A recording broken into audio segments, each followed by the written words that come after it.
Jalan Bapak Ibu yang saya kasih dalam Tuhan, tidak terasa kita sudah memasuki di bulan Desember. Bulan Desember mengingatkan kepada kita akan Natal. Yesus lahir dalam dunia ini. Mari kita mempersiapkan diri kita masuk dalam doa dan sharing dengan lagu Natal di Hatiku.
Bapak, tidak terasa kami sudah memasuki di bulan Desember. Puji syukur untuk OPM yang sudah berjalan sampai hari ini di tahun 2021 Desember ini, dan hari ini kami akan mengakhiri untuk OPM pada tahun 2021. Biar kami boleh melihat kebaikan, penyertaan, pemeliharaan Tuhan bagi gereja kami. Terima kasih untuk saudara seiman kami yang boleh sharing selama ini.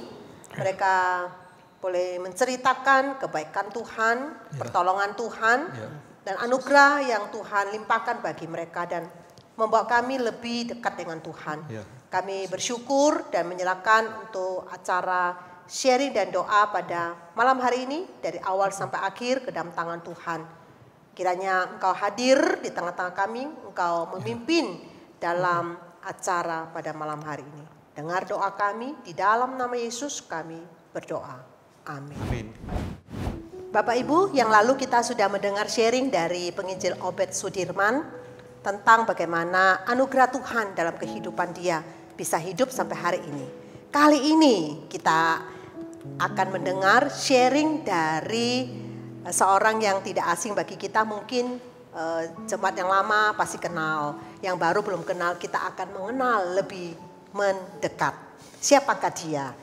Inilah dia, Bapak Sugiarto atau sering disebut sebagai Kotek Hai. Kenalkan dirimu. Shalom. Shalom. Saya senang sekali bisa diberi kesempatan untuk sharing di acara doa dan sharing yang terakhir di tahun ini. Ya, nama saya Lim Tak Hai, ya, lebih dikenal di gereja kita ini. Dan istri saya yang lebih terkenal dari saya yaitu Mei Jing. Ya. Anak saya 2, semuanya laki dan semuanya sudah menikah.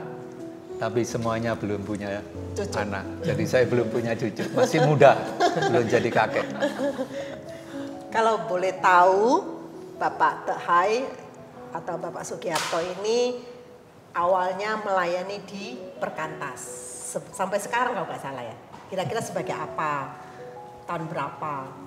Mulai pertama kali sampai sekarang. Ya, memang awalnya saya tidak mengenal Perkantas. Saya mengenal Perkantas oleh karena saya kuliah di Petra, dan kebetulan dosen agama saya itu adalah perintis perkantas yang ada di Surabaya, dan dia adalah salah satu tokoh perkantas memang waktu itu. Ya, saya adalah dari keluarga yang menyembah di kelenteng, bukan Buddha itu sebenarnya, bukan juga Konghucu, menyembah ke kelenteng. Jadi saya tidak tahu sama sekali mengenai kekristenan. Cerita Tuhan Yesus pun saya tidak tahu. Jadi ketika kuliah di Petra, itu saya baru mendengar cerita Injil. Dan kebetulan dosen agama saya adalah Pak Iman Santoso, yang adalah pendiri Jaringan Doa Nasional. Dan dia banyak cerita tentang dosa. Ini yang saya baru tahu waktu itu tentang kuliah. Dan saya, karena kuliahnya saya tidak banyak mengerti, maka nilainya dapat E ya. Oh, mata kuliah itu ya. Iya. Maka itu saya berusaha mencari tahu bagaimana bisa lebih tahu mengenai agama Kristen. Lalu ikut persekutuan. Nah, baru pertama itu saya ikut persekutuan perkantas. Nah, persekutuan perkantas ini ada di luar kampus ya, di luar Petra. Jadi waktu itu Petra belum ada persekutuan. Jadi saya bersekutu di perkantas di luar kampus, dan dari sana saya ikut Bible study. Ya, walaupun tidak mengerti, belajar dan juga mendengar. Itu semester berapa? Awal atau sudah akhir? Semester awal. Oh, awal. Baru masuk tahun 75. Okay. Saya masuk tahun 75, jadi saya mencoba mencari tahu. Ya. Nah, dari sana saya makin mengerti apa itu agama Kristen, dan saya memang percayanya itu lambat, tidak bisa cepat ya. Hampir 1 tahun baru saya mengerti dan saya percaya. Dan saya mengamini waktu itu bahwa hidup saya berubah, itu baru saya tahu saya sudah lahir baru. Setelah bertobat ya? Iya, okay. Tahun 76 awal.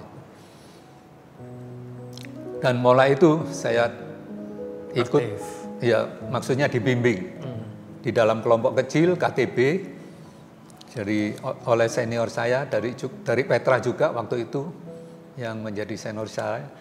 Jadi saya dibimbing, saya sangat bersyukur kalau melihat saat ini, di mana ketika baru percaya langsung dibimbing, dimuridkan ya, di dalam kelompok tumbuh bersama. Dan itulah saya mulai aktif, maksudnya aktif di persekutuan, belum pelayanan. Itu tahun 77 baru mulai pelayanan di perkantas. Sebagai pengurus persekutuan perkantas. Setelah 2 tahun langsung. Ya, karena sudah dibimbing oleh senior. Ya. Jadi perkantas ini adalah punya tujuan didirikan supaya bisa merintis persekutuan-persekutuan di kampus. Jadi tugas saya mengadakan persekutuan di perkantas di luar kampus ini supaya membawa orang-orang Kristen yang dari berbagai kampus dibimbing di sana, nanti dia diharapkan bisa merintis persekutuan-persekutuan di kampus-kampus. Setelah lulus, jadi pengurus juga? Setelah lulus dan kan jadi alumni ya, dan saya punya keinginan bagaimana supaya persekutuan alumni ada.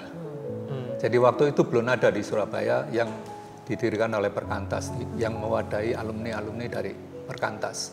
Dan saya tahu bahwa waktu itu memang mahasiswa yang dulu aktif di pelayanan, begitu masuk dunia pekerjaan, mereka berubah.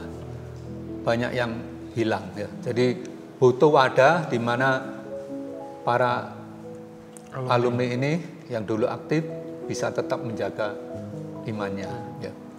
Yaitu.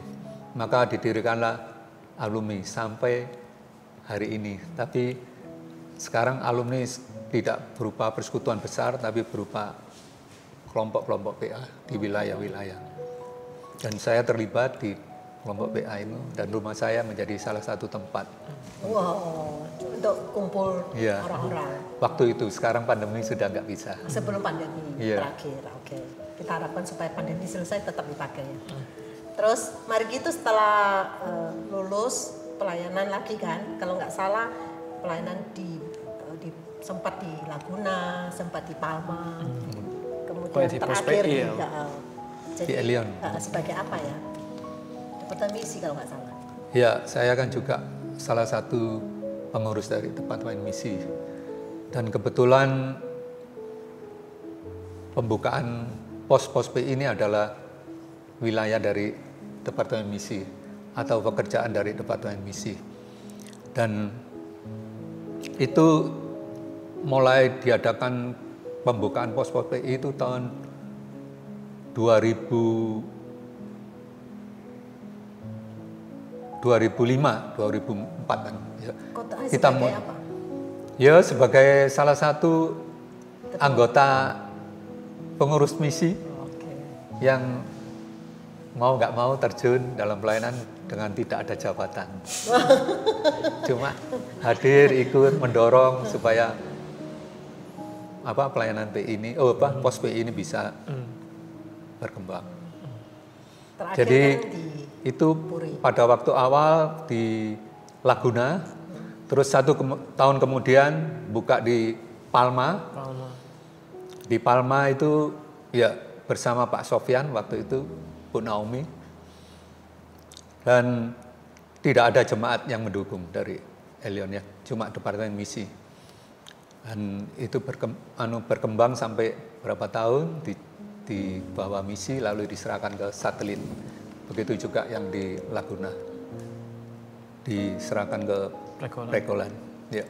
Ini semua ya dorongan daripada almarhum Pak Suwaji. Dia kan sering mengatakan 100 tahun Elion, 100 gereja. 100 tahun Elion, 100 tahun gereja Elion ya.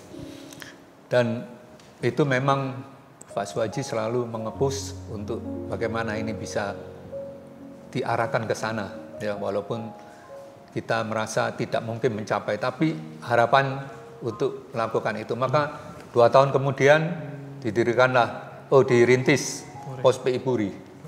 Ya, ini memang sejak mendirikan Pos PI Laguna, Pos PI Puri rencana untuk membuka Pos PI di Puri ini sudah ada. Jadi hati daripada pengurus misi, terutama Bu Naomi, melihat tempat ini bisa dibuka Pos PI. Setelah buka Laguna, Palma baru Puri dilanjutkan. Dan sebenarnya setelah Puri, kepinginnya juga membuka lagi, tapi dari gereja sudah menutup, tidak boleh buka lagi, karena ya itu waktu diserahkan ke Rayon merasa keberatan ya, terlalu berat, tidak ada orangnya untuk menangani itu. Jadi kita berhenti di Pos PI Puri. Itu di dalam 4 tahun ya. Apa yang membuat Bapak Tahai itu sampai sekomit sampai sekarang ya? Ya karena di Puri kalau nggak salah sebagai apa ya? Puri saya awalnya ya sebagai perintis bersama Pak Obed dan Departemen Misi, terutama Ciajang. Kita persekutuan doa di kosnya Pak Obed waktu itu ya, di satu kos yang kecil lah, dan tempatnya buruh pabrik biasanya tinggal di sana. Kita sewa sana satu, tiap minggu ketemu berdoa, terus langsung ke Puri, dekatnya Puri waktu itu. Kita merintis ke tempat ini ada yang nggak boleh karena memang Sidoarjo agak lebih keras terhadap kekristenan di sana. Jadi ketemulah ini pimpinan Tuhan, ketemulah ini klaster Athena yang sekarang yang terbuka. Maksudnya mereka bisa menerima kita. Maka itu waktu itu ada persekutuan ekumene. Dan kita masuk ke sana dan mereka menyambut kita dan berdirilah pada tahun 2009 kita mengadakan persekutuan doa yang dihadiri oleh banyak, bisa 15 orang waktu itu. mungkin bisa cerita apa sih jadi pergumulan, kesulitan Pos PI Puri? Ya, Pos PI Puri memang didirikan sebagai gereja rumah ya. Maka anak-anak muda ini tidak akan menyukai gereja yang rumah. Terus waktu itu memang banyak orang-orang yang sudah tua yang hadir. Jadi itulah tantangan dari Pos PI Puri. Bagaimana bisa menarik para orang-orang muda. Dan kebetulan Tuhan memberkati Pak Obed begitu telaten bisa menjaring keluarga muda, bukan orang-orang muda. Keluarga-keluarga muda yang anak-anaknya kurang lebih masih SD. Dan itu yang bisa dijaring sampai hari ini. Kira-kira jemaatnya sudah sampai berapa orang? Ya, waktu terakhir sebelum pandemi bisa hadir 60 orang. Itu penuh itu ya, 60 itu udah penuh. Ya, sudah lumayan. Jadi kita melihat Bapak Taha ini seorang yang sangat semangat, komitmen, dedikasi melayani Tuhan. Sampai bisa turunkan atau berdampak bagi anaknya yaitu saudara Milhan di Perkantas. Apa sih yang rahasianya sampai anak bisa niru loh? Kepingin toh penginjil Kristen nanti anakmu kayak kamu? Mungkin bisa cerita. Ya, sebenarnya tidak ada resep khusus. Kita cuma hidup apa yang kita katakan seperti apa yang kita lakukan. Dan kita ngasih contoh ya apa adanya yang kita lakukan. Dan itu akan menarik anak-anak kita melihat kesaksian daripada orang tua. Teladan. Ya. Seperti Pak Tahai meneladani Kristus. Betul. Iya, saya meneladani pembimbing rohani saya meneladani pembimbingnya dan pembimbingnya meneladani Kristus. Sampai luar biasa. Ada lagi yang mungkin bisa cerita hal-hal yang berkaitan dengan pelayanan Pak Tahai? Ya, Puri ini ada tantangannya memang seperti tadi sumber daya SDM. Anak-anak muda yang mau melayani tidak ada. Guru sekolah minggu masih ditangani oleh orang-orang yang sudah berumur ya. Maksudnya berumur ya 40 ke atas. Dan itu kurang bisa, jaraknya terlalu jauh dengan anak-anak kecil. Dan butuh anak-anak muda yang kreatif, yang lincah untuk bisa menarik anak-anak ikut sekolah minggu itu. Satu, dua, pemusik tidak ada. Sampai hari ini yang main musik adalah Pak Obed dan istrinya. Itu pun ya mereka belajar sendiri. Ayo, siapa yang mau melayani? Buka ladang. Betul. Kami sangat menyambut ya. Terus ya. Pergumulannya itu SDM ya. Ya, terus mengenai jadi bentuk gereja. Ya, tentunya punya mimpi ya untuk gereja ini bisa menjadi gereja misi, karena ini di bawah misi akan memberikan ya satu hal yang baru bagi gereja untuk Elion untuk mengerjakan misinya, tidak lalai dalam misinya. Wow. Ya, ini mimpi ya yang sedang dikumpulkan bersama pengurus dan kita minta Tuhan memberi itu, memberkati gerejanya menjadi gereja misi. Ya, paling enggak nanti anak-anak dari jemaat ada yang menjadi hambanya, yang menjadi itu kerinduan. Belum ada ya? Belum. 2009. Didoakan supaya ada orang. Jadi udah 13 tahun ya, sama dengan bulan lalu umurnya Pak Obed pelayanan ya. Iya, betul. Betul pas awal mulanya. Dia menikah juga di Pos PI. Nanti akan menjadi gereja misioner juga. Oke, ya, kalau gitu saya mau pembantunya Pak Obed. Wah. Luar biasa. Mau pesan ke jemaat supaya dapat semangat. Ya, pesan buat jemaat apa, Su? Jadi kira-kira apa sih? Ya, memang misilah yang membuat kita bisa semangat. Yang tidak akan bosan ya, maksudnya tidak akan jenuh mengerjakan misi. Dan saya itu yang rasakan, mengapa kok bisa bertahan? Karena merindukan pelayanan misi ini bisa berkembang. Dan gereja saya juga berharap api kecil yang ada di Departemen Misi ini bisa membakar Elion menjadi gereja misioner. Itu yang saya rindukan dan ini menjadi semangat sukacita ya. Apalagi kalau kita ingat bahwa kita akan menjadi serupa dengan Kristus. Itu tujuan Tuhan menyelamatkan kita. Dan bisa serupa dengan Kristus tentunya harus berjalan bersama Kristus hari lepas hari.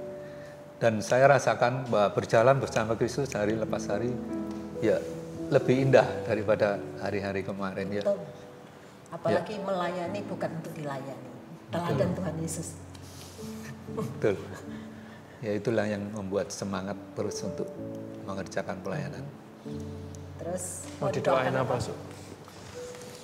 Ya doakan untuk bisa tekun untuk berdoa, bisa meraih mimpi yang bisa Tuhan nyatakan mimpi yang kita rindukan. Dan itu perlu memang kerja keras, perlu kesetiaan, ya perlu kesabaran. sama doakan keluarga juga. Iya. Kesehatan, semangat. Ya. Kira-kira berapa tahun ya Pak Tahai sampai hari ini melayani? 40 ada ya? Saya mulai melayani kalau di Elion mulai tahun 81. Tahun 1. Kalau 30 tahun. awalnya masih Pelayanan sekolah minggu, guru sekolah minggu. Jadi guru sekolah minggu loh. Contoh berapa ya? Belum, aku masuk tapi saya sudah kenal. Jadi luar biasa 31 tahun. Ya, saya dampingi Tapi Pak total. Suwaji waktu itu, senang sekali Almarhum. dampingi Pak Suwaji. Almarhum Pak Suwaji. Pak Suwaji. Api Memberikan berkobar. semangat di Elion. Oh, jadi berarti selama jadi orang Kristen, sejak jadi orang Kristen melayani sampai sekarang kira-kira 40 ya. Ya, Puji bisa. Tuhan.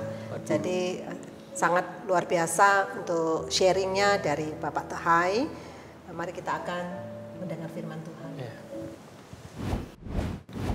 Bapak Ibu, tadi kita sudah mendengar sharing dari Bapak Sugiarto atau Bapak Lim Tahai.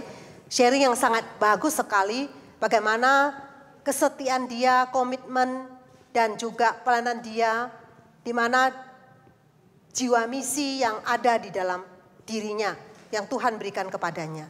Bahkan pelayanan dia menjadi berkat buat banyak orang. Tadi dia sempat berkata bahwa berjalan bersama Yesus itu yang paling penting. Jadi apa yang dia ucapkan dilihat dan dia lakukan dan dilihat oleh anaknya dan anaknya menjadi seperti dia. Kali ini saya ingin mengajak kita merenungkan sebuah topik berkaitan dengan sharing tadi, yaitu meneladani Yesus. Melayani bukan dilayani.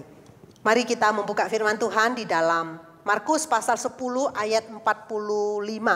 Saya akan membacakannya. Markus 10 ayat 45. Karena anak manusia juga datang bukan untuk dilayani, melainkan untuk melayani dan memberikan nyawanya menjadi tebusan bagi banyak orang.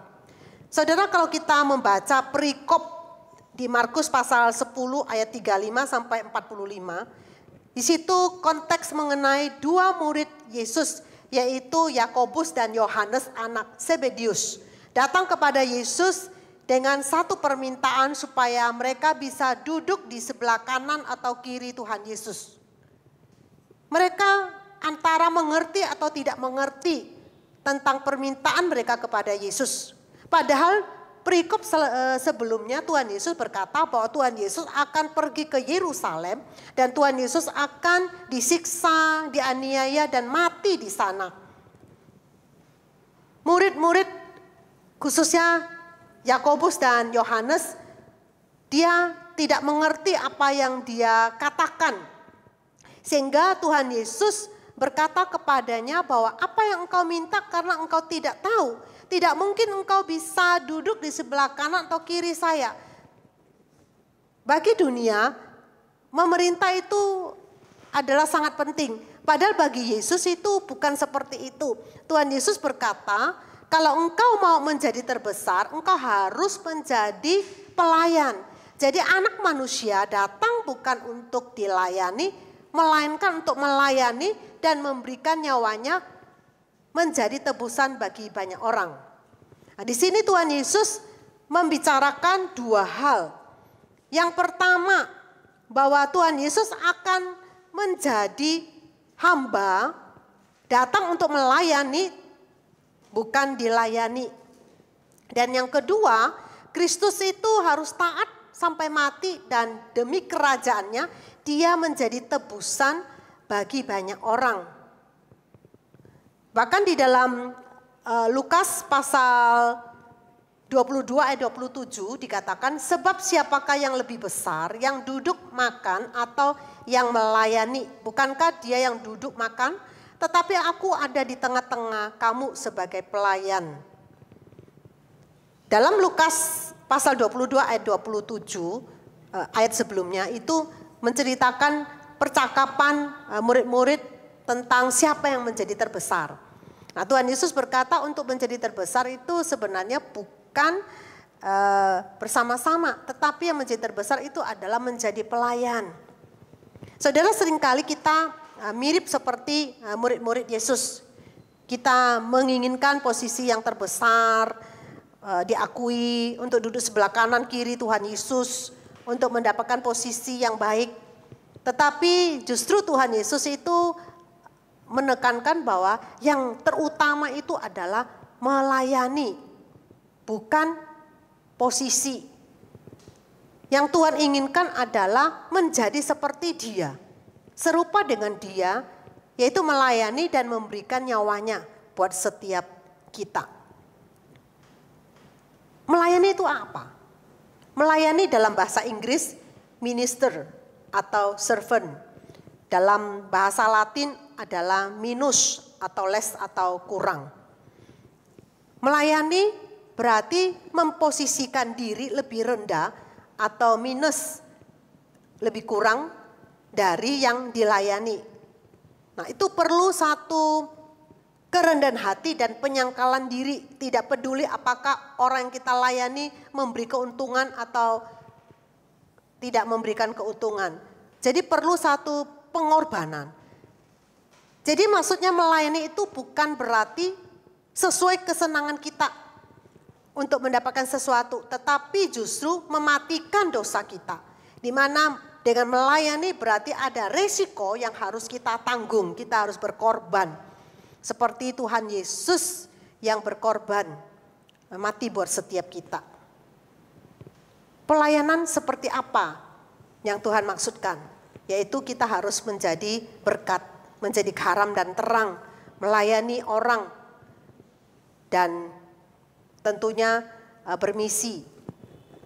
Seperti di dalam Kejadian pasal 12 ayat 2, ketika Allah memberkati Abraham. Abraham diberkati bukan untuk diri sendiri, tetapi menjadi berkat bagi orang lain. Demikian juga tokoh-tokoh Alkitab lain, yaitu seperti Yusuf. Yusuf Tuhan pakai untuk melayani. Waktu dia di penjara, kemudian dia melayani, bahkan ketika dia menjadi wakil orang yang kedua, yang terbesar, dia melayani untuk menjadi berkat. Jadi melayani itu sangat penting untuk menjadi berkat, menjadi garam dan terang untuk mengabarkan Injil bagi orang-orang yang belum mengenal Tuhan. Jadi setiap orang Kristen itu mendapatkan dua anugerah. Satu anugerah kasih karunia, di mana kita boleh diselamatkan karena kasih karunia. Kita sebagai anak-anak Tuhan itu karena kasih karunia Tuhan. Itu unconditional. Jadi satu kondisi yang kita tidak melakukan apapun. Kita bisa diselamatkan bukan karena kita berbuat baik. Kita diselamatkan karena semata-mata anugerah. Kasih karunia yang Tuhan berikan. Kemudian yang kedua, anugerah yang kedua adalah kasih setia Tuhan. Jadi Tuhan mengasihi kita itu karena kasih setia Tuhan. Dan membutuhkan satu respon dari kita untuk mengasihi.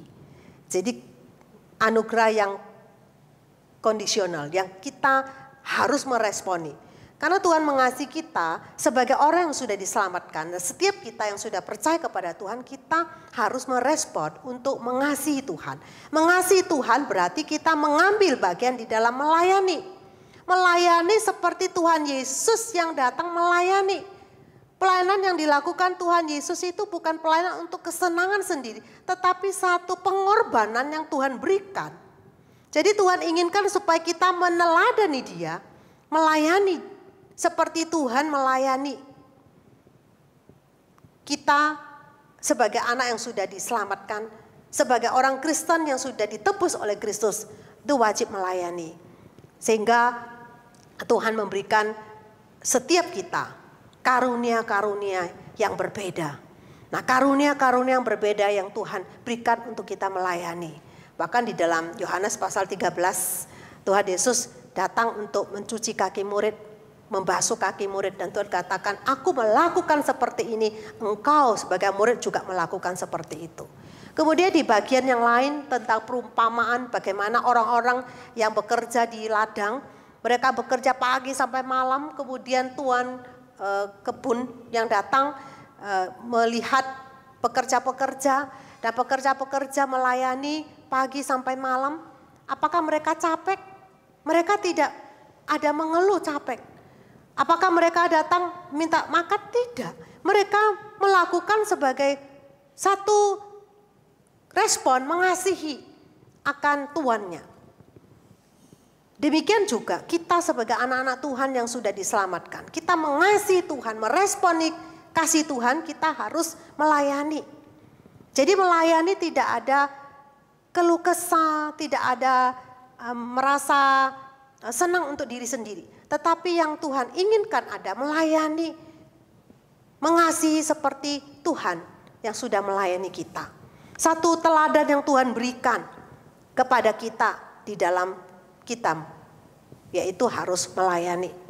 Bagaimana kita bisa melayani? Tuhan memberikan kepercayaan buat kita. Melayani keluarga, anggota keluarga. Banyak orang-orang keluarga kita perlu dilayani. Mereka yang belum mengenal Tuhan, melalui kita menjadi garam dan terang, menjadi berkat buat orang di sekitar kita. Menjadi keluarga dalam inti, sehingga di dalam Matius dikatakan, pergilah, jadikanlah semua bangsa muridku, baptislah mereka, dan ajarkan kepada mereka untuk mengerti. Bahkan aku Tuhan yang akan memberkati, menyertai sampai akhir zaman. Tuhan Yesus menyuruh kita untuk pergi di tempat yang terkecil, yaitu di keluarga kita. Kita melayani di keluarga kita menjadi berkat. Mungkin anggota keluarga ada yang belum percaya kepada Tuhan, famili kita, mungkin siapapun itu kita perlu melayani mereka, menjadi berkat, bermisi bagi mereka. Kemudian baru kita bisa keluar ke tempat di luar dari keluarga kita, yaitu di gereja, di tempat pekerjaan, dimanapun kita berada, kita harus menjadi berkat, melayani. Melayani itu adalah satu panggilan yang Tuhan percayakan buat kita. Tuhan ingin supaya kita seperti Dia, yaitu menjadi hamba, melayani. Bahkan kita perlu berkorban, seperti Tuhan yang sudah berkorban bagi kita. Bapak Ibu, bagi yang belum melayani Tuhan, setiap kita Tuhan berikan kepada kita. Kita yang sudah terima anugerah keselamatan, kita harus meresponi, mengasihi dengan mengambil bagian melayani. Bagi yang sudah melayani, mungkin Bapak Ibu merasa capek, merasa lelah, merasa tidak dipuji. Itu hal yang wajar, hal yang lumrah. Tuhan Yesus melayani tidak ada pujian. Tuhan Yesus malah memberikan dirinya. Malam pelayanan Tuhan Yesus seringkali dicaci maki, bahkan Tuhan Yesus sampai harus mati di atas kayu salib demi setiap kita. Dia memberikan hidupnya bagi kita. Kita yang menjadi pelayan Tuhan, apapun yang kita lakukan, Tuhan melihat. Jadi pelayanan kita bukanlah untuk kesenangan, tetapi pelayanan kita adalah mematikan dosa. Yaitu kita merasa kita makin kurang, makin rendah diri, makin merendahkan hati di hadapan Tuhan. dan nama Tuhan dipermuliakan melalui pelayanan kita. Jadi apapun pelayanan kita, walaupun tidak dipuji orang, tetapi Tuhan memuji. Pujian bukan dari manusia, tetapi pujian adalah dari Tuhan karena kita meneladani Kristus. Mari kita akan mengakhiri tahun 2021. Kita melihat ke belakang bagaimana kasih setia Tuhan yang sudah Tuhan nyatakan buat kita. Teladan dari Tuhan sebagai pelayan, merendahkan diri, melayani. Supaya kita sebagai murid-murid Kristus meneladani Kristus. Biarlah ada di dalam hati setiap kita. Biar kita bersyukur untuk kasih setia Tuhan yang sudah Tuhan nyatakan buat kita. Yesus sudah datang dalam dunia. Dia telah mengorbankan dirinya demi setiap kita. Maukah kita menjadi pelayan-pelayan Tuhan? Maukah kita mengambil bagian dalam pelayanan? Maukah kita melayani bersama-sama dengan keluarga? Maukah yaitu keluarga di dalam tubuh Kristus? Karena pelayanan akan merucut dua hal, yaitu satu, kita dalam melayani, yaitu menyembah kepada Tuhan dalam roh dan kebenaran. Kemudian yang kedua, melayani bersama-sama dengan saudara seiman kita, yaitu di gereja yang Tuhan tempatkan, yaitu di tempat di mana Tuhan titipkan kepada kita. Kita boleh bertumbuh bersama. Mari sebagai anggota tubuh Kristus, kita bersama-sama melayani untuk kemuliaan nama Tuhan. Menjadi berkat, menjadi garam dan terang bagi dunia, bagi orang-orang di sekitar kita. Maukah kiranya Tuhan memberkati firman-Nya. Ya, kita baru saja mendengar sharing dan juga mendengar renungan kebenaran firman Tuhan. Sekarang tiba saatnya kita masuk di dalam beberapa pokok doa. Mari saya ajak kita untuk boleh berdoa bersama-sama. Namanya terlebih dulu pertama-tama kita akan berdoa untuk Sutahaya, untuk apa yang tadi sudah di-sharingkan di dalam pergumulan, di dalam pelayanannya, juga doakan untuk keluarga. Untuk hari ini saya akan memimpin di dalam doa. Tuhan, terima kasih untuk sharing yang boleh kami dengar, akan kesetiaan yang boleh kami lihat, yang boleh kami contoh melalui kehidupan Sutahaya di dalam pelayanannya secara khusus di dalam hal misi. Tuhan, tolong kami pun untuk kami boleh belajar Tuhan untuk bisa mencontoh teladan beliau Tuhan, untuk bagaimana kami juga boleh mengambil bagian di dalam hal misi ini. Tuhan, saat ini kami juga berdoa untuk pergumulan, untuk harapan yang tadi boleh di-sharingkan dari Sutahaya, untuk boleh tetap memiliki api yang terus menyala-nyala, semangat, kesetiaan, kesabaran di dalam melakukan misi ini Tuhan, secara khusus di dalam usia yang semakin bertambah Tuhan, tubuh bisa semakin lemah, tetapi biarlah semangat, kekuatan iman tidak menjadi lemah, tetapi boleh semakin dikuatkan, justru boleh semakin setia dan semakin sabar Tuhan, yang boleh selalu kasih kekuatan, kerinduan untuk boleh terus berdoa kepada Engkau di dalam hal misi ini. Terima kasih Tuhan sekali lagi untuk kesaksian hidup yang boleh di-sharingkan, untuk kami boleh dengar dan kami boleh lihat. Dan kami tak lupa juga berdoa untuk keluarga dari Sutahaya, bersyukur untuk keluarga yang sama-sama melayani bersama-sama di dalam gerejamu, yang boleh saling support satu dengan yang lain. Bahkan untuk Milhan yang juga boleh melayani di dalam hal struktur, di dalam menjangkau anak-anak muda hari ini. Tuhan yang boleh berkati, Tuhan yang boleh pimpin juga untuk keluarga dari Sutahaya dan anak-anak. Tuhan yang boleh sertai, Tuhan yang boleh tolong. Terima kasih Tuhan, juga tak lupa pelayanannya yang sekarang di Puri, Tuhan pun juga yang boleh pimpin untuk apa yang tadi boleh di-sharingkan, pergumulan-pergumulan. Tuhan, kiranya Tuhan, kami percaya gereja ini milik-Mu, maka Engkau yang menyuruh kami meminta kepada yang memiliki, maka Engkau yang akan memberikan orang-orang pekerja-pekerja itu untuk boleh menuai ladang misi ini, untuk boleh bekerja di Puri ini. Tuhan yang sertai, Tuhan yang boleh pimpin. Terima kasih Tuhan, di dalam nama Tuhan Yesus kami berdoa dan mengucap syukur. Amin. Baik, yang kedua mari kita juga berdoa untuk kita boleh mengangkat syukur kita, bersyukur untuk Tuhan boleh memimpin kita selama 1 tahun. Kita boleh memasuki bulan Desember dan tak lama kita pun akan memperingati Natal dan kita akan berganti tahun. Kalau kita melihat ke belakang, bagaimana keadaan yang kita alami, kalau kita masih boleh ada hari ini, kita masih boleh hidup sehat terpelihara, maka itu bukan kuat gagah kita, tetapi itu semua sungguh nyata penyertaan Tuhan di dalam hidup kita, anak-anaknya. Untuk itu mari kita boleh mengangkat syukur kita untuk mengucap syukur selama 1 tahun ini. Untuk kali ini boleh minta Sutahaya boleh pimpin dalam doa ya, untuk ucapkan syukur dan doakan untuk tekad tahun depan.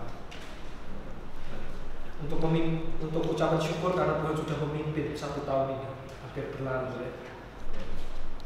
Untuk ini jemaat secara keseluruhan berdoa untuk ucapan syukur atas perjalanan Tuhan. Mari kita berdoa. Tuhan, memang tidak ada hal yang bisa kami lakukan untuk membalas kebaikan Tuhan selain berterima kasih, memuji Engkau dan mengakui Engkau sekali lagi sebagai Tuhan yang baik, yang mengasihi kami, yang telah beranugerah untuk kami dan memberikan hal yang paling berharga bagi hidup kami, bahkan lebih daripada hidup kami. Tuhan, kami bersyukur untuk pelayanan-Mu yang ada di gereja-Mu di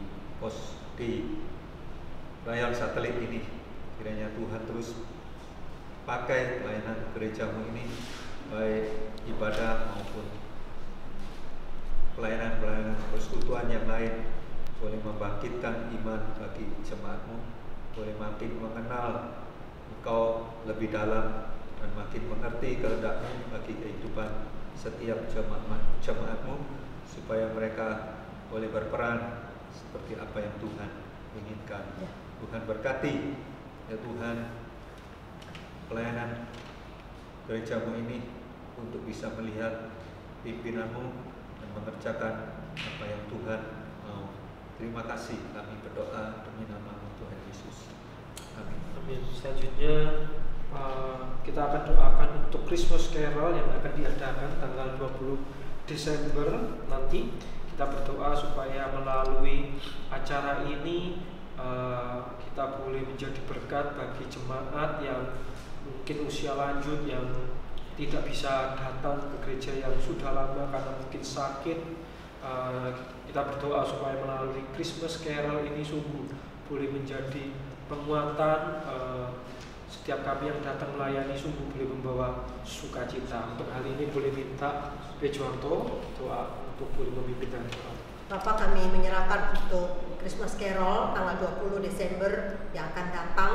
Kami berdoa untuk orang-orang yang akan terlibat dalam pelayanan ini. Biar Tuhan memakai setiap kami ketika kami mengunjungi jemaat yang dilayani, khususnya untuk lansia yang tidak bisa bergereja karena pandemi. Biarlah Tuhan tolong melalui kehadiran kami dengan lagu yang kami nyanyikan boleh memberikan sukacita bagi mereka. Bahkan tetangga-tetangga boleh menjadi saksi buat mereka. Dan doakan biarlah tim kelompok-kelompok yang sudah terbentuk ini boleh sungguh-sungguh Tuhan pakai untuk boleh menjadi garam dan terang bagi setiap orang yang dijumpai, khususnya orang jemaat yang kami layani. Terima kasih Bapak, pimpin dan sertai untuk Christmas Carol tanggal 20 Desember yang akan datang. Dengar doa kami, di dalam nama Yesus kami berdoa. Amin.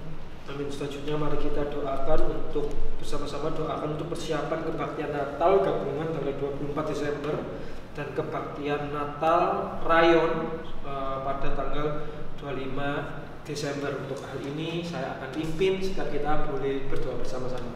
Tuhan, saat ini kami juga berdoa untuk persiapan Natal tanggal 24 dan 25. 24 gabungan, tanggal 25 di rayon masing-masing. Tuhan tolong sertai supaya sungguh acara ini, Natal ini bukanlah sebuah Natal yang rutinitas kami rayakan tahun demi tahun yang akhirnya kehilangan arti, kehilangan makna. Tetapi Tuhan, biarlah ketika kami merayakan ini, kami boleh semakin selalu diingatkan, dikuatkan akan pengharapan yang boleh kami miliki di dalam Engkau. Secara khusus Tuhan, di tanggal 24 nantinya juga akan ada pelantikan majelis. Tuhan pun yang boleh berkati, Tuhan yang boleh pimpin, supaya sungguh rekan-rekan yang boleh diangkat, mereka yang boleh menerima jabatan ini, yang mengambil jabatan ini, kiranya Tuhan yang boleh berkati, sertai, kasih rasa takut akan Engkau, dan kiranya sungguh Tuhan mereka boleh membawa gereja ini semakin menjadi berkat bagi lingkungan kami Tuhan, bagi masyarakat ini. Tuhan yang boleh pimpin, Tuhan yang boleh sertai Tuhan, dan biarkanlah melalui Natal ini Tuhan, walaupun kami masih harus membatasi jumlah, tetapi biarkanlah momen Natal ini sungguh boleh menjadi berkat, menjadi kekuatan bagi setiap kami.